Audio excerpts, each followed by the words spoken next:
بسم الله الرحمن الرحیم.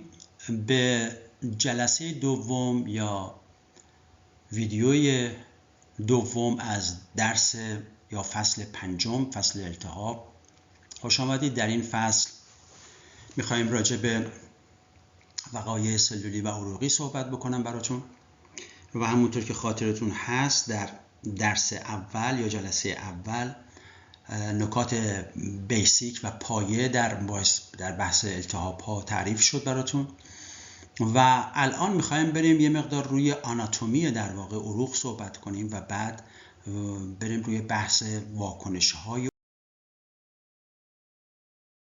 که اینجا میخوام بهتون نشون بدم که این پدیده رو میبینید توی اینجا. اینها کانتینیوس هستند، یعنی همونطور که میبینید سلول های اندوتلیوم کاملا به هم متصل هستند، روی یک غشای پایه سالم و کامل قرار گرفتند. اینها از طریق در واقع واکوئل هایی که ایجاد میکنند و در عرض سلول عبور میکنند میتونن مواد رو به درون یا بیرون خودشون هدایت بکنند که شما در بسیاری از جاها این شکل رو میتونید ببینید و در واقع همونطور که ملاحظه میکنید ما سلول های اندوتلیوممون کاملا یک دست و کاملا به هم متصل و غشای پایه کاملا سالم و متصلی رو بدون هیچ آسیب میبینیم که داریم، در حالی که در فنستریتد شما میبینید که سلول اندوتلیوم ما دارای سوراخ‌ها یا در واقع اینا در واقع سوراخ‌هایی هستن که وقتی برش میخوره شما به صورت یک گپ میبینید.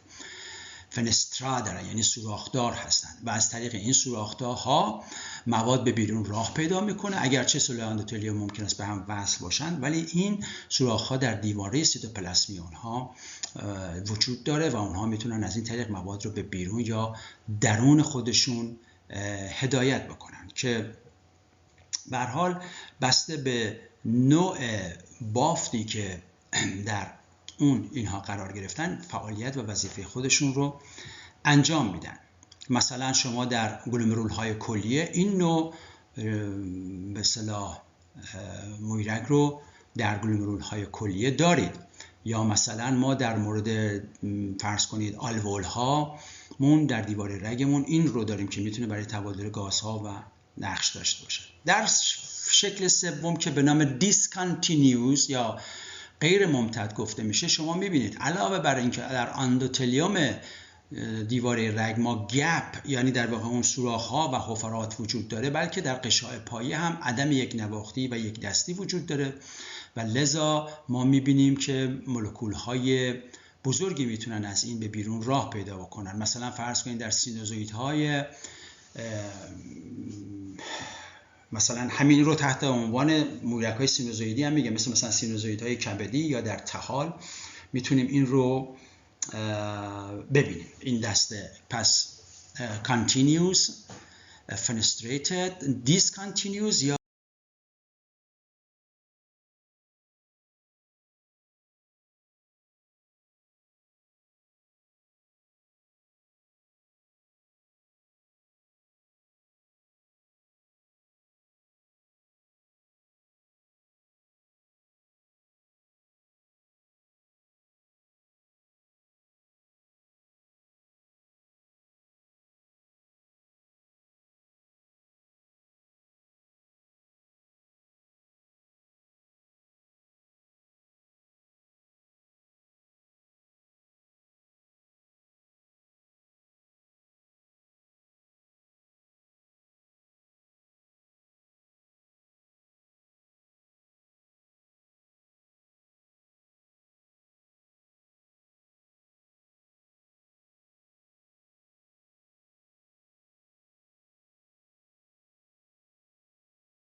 توی اینجا توی اسلاید بعدی میخوام راجع به در واقع قانون استارلینگ با شما صحبت بکنم که میخواد تبادل مایعات رو بسیار علمی و با عدد برای شما نشون بده و همینچنین نشون بدهد که چه نیروهایی در واقع در این پروسه نقل و انتقال و تبادل مایعات شکل میگیره وجود داره. ببینید یک مویرگی رو داریم که در مقطع ارزیش شما سلول‌های اندوتلیوم رو میبینید، هسته‌ها، سیتوپلاسم، اتصالات اینها، و در اینجا 4 فلش رو میبینید که فقط یک فلش به درون وارد میشه و 3 تا فلش دیگه به بیرون هستن. نگاه کنید، اول راجع به فلش هایی صحبت میکنیم که سعی میکنن مایعات رو به بیرون هدایت کنن. کپیلری هایدروستاتیک پرشر. پس کپیلری هایدروستاتیک پرشر فشاری است که در سمت شریانچه‌ای مویرگ هست و این فشار حدود 17 میلیمتر جیوه اندازه گیری شده و میتونه مایعات رو به بیرون هدایت بکنه. عامل دیگه‌ای که میتونه منجر به خروج مایعات از دیواره مویرگ به بیرون بشه interstitial fluid colloid oncotic pressure یا فشار آنکوتیک کلوئیدی مایعات بینابینی است که این هم حدود 6 میلیمتر جیوه ارزیابی شده. بنابراین این هم منجر به خروج این مایعات به بیرون میشه.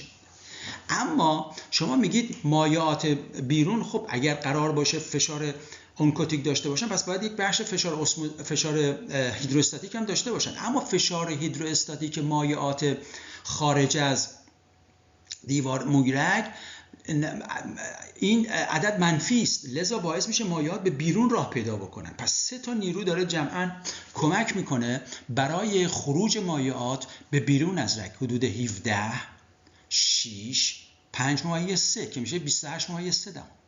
حالان که نیرویی که از بیرون میاد و میخواد مایعات رو به درون انتقال بده همون فشار آنکوتیک کلوئیدی مایعات یا خون درون مویرگ هستش که در سمت ونیولی حادث میشه و این حدود 28 میلیمتر جیوه است. این یک شرایط کاملا نرمال برای تبادل مایعات بین فضای درون رگ و فضای بیرون رگ هستش یک مویرگ.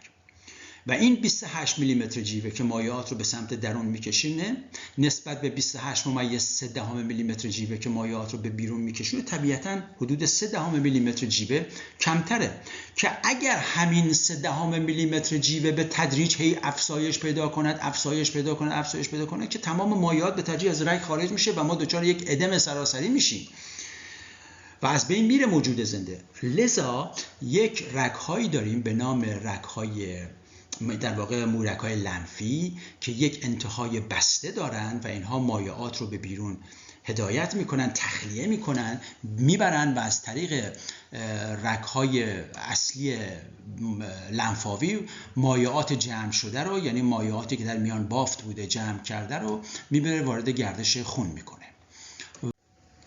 تو این تصویر شما دارید سمت آرتریولی در عکس بالا و سمت ونیولی رو میبینید در فرم آ و فرم ب که اینجا در واقع داریم روی موضوع نرمالی داریم صحبت میکنیم که در اینجا فشار هیدروستاتیکی داریم و در این سمت ما کولویدال اسموتیک پرشر رو داریم و همینطور که میبینید اینجا فشار اسموتیک بسیار پایین میاد در حالی که در این سمت بسیار بالا بود. این باعث میشه که همون مقدار مایعی که گفتیم به بیرون راه پیدا کنه. ولی در مورد التهاب ها میزان فشار هیدروستاتیک سمت آرتریولی بسیار بالاتر از حد نرماله. در نتیجه همیشه مقدار مایعات، فشار هیدروستاتیک که بالا باشه مقدار مایعات هم به بیرون بیشتر راه خواهد پیدا کرد و توانایی برگشت هم به همون نسبت کمتر میشه چون علاوه بر مایعات مقدار زیادی پروتئین هم به بیرون راه پیدا میکنه. در تصویر بعدی میخوایم راجع به حالا وارد این بحث بشیم که وقایع عروقی و وقایع سلولی چیا هستن. خب پس یک مقدار راجع به شمای کلی یک واکنش آماسی خاد رو دیدید در جلسه قبل و بعد راجع به تبادل مایعات، سلول‌های اندوتلیومی و اینها هم متوجه شدیم. همونطوری که گفتیم آقای مچنیکوف و ارلیش بیش از 100 سال پیش تئوری‌های عروقی و سلولی رو در واقع مطرح کردن و هنوز هم ما از همین تئوری‌های عروقی میکنیم و میخوایم راجع به اینها صحبت کنیم. بریم سراغ اولین واقعه که همون وقایع عروقی است و وقایع عروقی در واقع ناشی از دو پدیده هستش. یک، alteration in caliber and flow, alteration in vascular permeability. یعنی alteration یعنی یک حالت تغییر در قطر و جریان و همچنین تغییر در نفوذپذیری عروق. این دوتا پدیده است مهم در وقایع عروقی التهاب. یعنی با شروع پروسه التهابی ما میبینیم که سلولهای اندوتلیوم منقبض میشدند، دیواره رگ متسع میشد، وازودایلیشن بود، افزایش داشتیم، سرعت کم میشد، سلولهای اندوتلیومی منقبض میشدن، به هم نزدیک یعنی از هم دور میشدن و گپ بین اینها به وجود میومد. ما 5 پدیده داریم توی بحث در واقع افزایش پرمیابیلیتی که اون رو هم باز در جای خودش در اسلایدهای بعد باعث میشوند این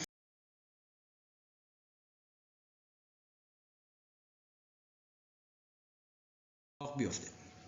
خب تغییرات در جریان خون در التهاب. ما ابتدا در جریان خون در پروسه التهابی در وقایع عروقی اول از همه گفتم من به شما یه اتساع عروقی داریم، اما باید این رو بگم که قبل از این اتساع عروقی ما یه انقباض گذرا داریم که این وابسته مربوط به التهاب نیست. این یک پروسه عصبی است و با تحریک عصبی یک وازوکانستریکشن موقت و گذرایی که بسیار سریع هم خاتمه پیدا میکنه اتفاق میفته. ولی در التهاب ما نیاز داریم به وازودایلیشن، واسکولار دایلیتیشن یا اتفاق میفته. تو این تصویر نگاه بکنید، ما یک شبکه مویرگی نرمال رو داریم، سلولهای دیواره مویرگی ما در واقع نرمال هست، افزایش قطر و جریان پیدا نکرده، مقدار مایعات به بیرون میره و دوباره برمیگرده به داخل.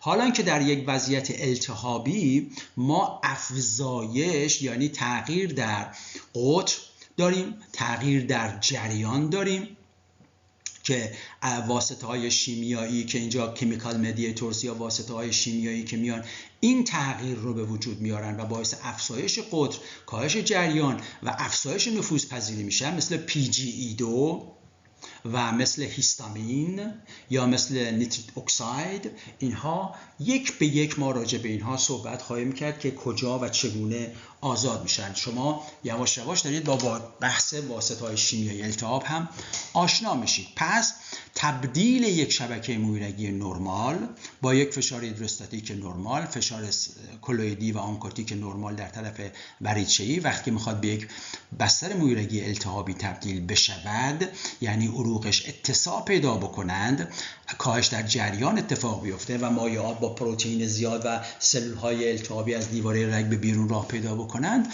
این حوادث همه ناشی از تاثیر برخی واسطه‌های شیمیایی التهاب هست که مثل هیستامین، PGE2 و NO.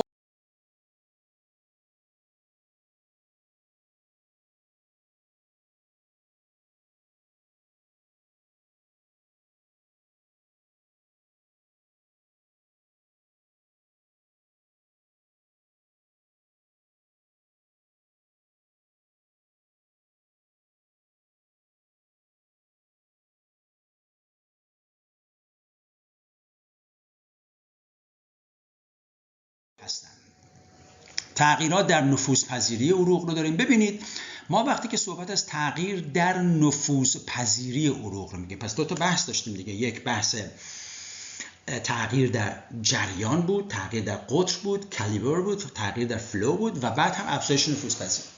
خب افزایش نفوذپذیری به این شکل اتفاق میفته که ما 5 فاکتور داریم که این 5 فاکتور وقتی که اتفاق بیفته منجر به افزایش نفوذپذیری در یک پروسه التهابی میشه. 4 تای اولی کاملا در پروسه التهابی ما میبینیم. پنجمی در بحث ترمیم زخم روش صحبت میکنیم. یک انقباض سلولهای اندوتلیوم هستش که بهش میگن endothelial cell contraction. دومیش عقب کشیدن سلولهای اندوتلیومی است، یعنی از هم فاصله میگیرن، بهش میگن اندوتلیال سل ریترکشن.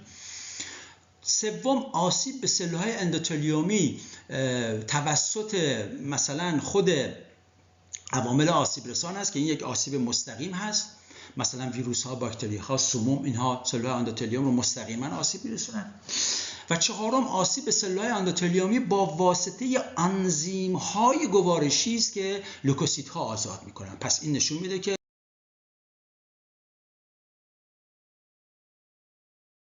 بعدیمون که تغییر در نفوذپذیری رو شما میبینید، همون شرایط رو آوردم اینجا و شما میبینید: یک، انقباض سلول‌های اندوتلیومی، به عقب کشیدن سلول‌های اندوتلیومی، تخریب مستقیم، تخریب غیر مستقیم توسط لوکوسیت‌ها و آنژیوژنسیس که این هست.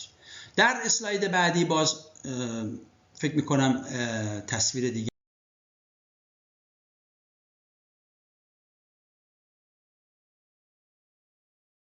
از همین شکل باشه، همون رو منتها از یک کتاب قدیمی تر داریم و همون بحث انقباض و به عقب کشیدن و آسیب مستقیم توسط سلول عوامل آسیب رسان، آسیب در واقع با واسطه لوکوسیتی رو بیان میکنه و همچنین پدیده ریجنریتینگ اندوتلیوم رو که تحت عنوان آنژیوژنسیس بعداً براتون تعریف خواهم کرد.